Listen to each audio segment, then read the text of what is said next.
سلام علیکم. حادثه تیجی بخشش. من خطاگی من فهمیدم. از برای الله همه ویدیو ما رو دلیت کنین.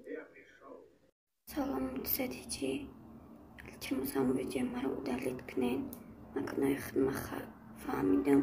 دیگر تکرار نمیشود. التماس دلیت کنین. تو از خدا بیترس. از خدا بیترسی. خداوند بر همه کار قادر است. تو از حادثه تیوی چرا میترسی؟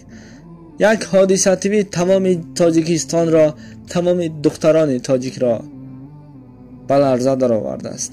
دختران نمیتوانند که حتی در پیام‌های افیر بشینند. باور کنید بینید که از حادثه تیوی میترسند، ولی از خدایی که تاری سرشان نگاه کرده ایستاده است نمیترسند. باز میگوید که حادثه تیوی من را ببخش. آخر یک بنده چیکار کرده میتواند؟ یک بنده از دستش چی می آید؟ یک حادثه تیویه که در کجای کدام دخترانی که به شرم و به حیا هستند آنها را پهن کرده ایستاده است. حادثه تیوی من را ببخش، خطا کردم، دیگر تکرار نمی شود. تو از الله بخشش طلب کن. تو از خداوند بخشش طلب کن که خداوند تو را ببخشد. حادثه تیوی بخشد نبخشد چی فرق دارد؟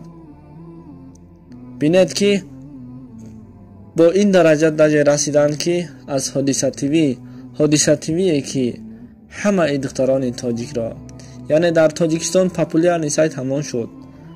از حادثه تیوی میترسند ولی از خدا نه. وای بر حال شما، وای بر حال کسانی که میگویند حادثه تیوی من را ببخش، دیگر تکرار نمی شود، ولی بار نگفتند که خدایا من را ببخش. وای بر حالتان.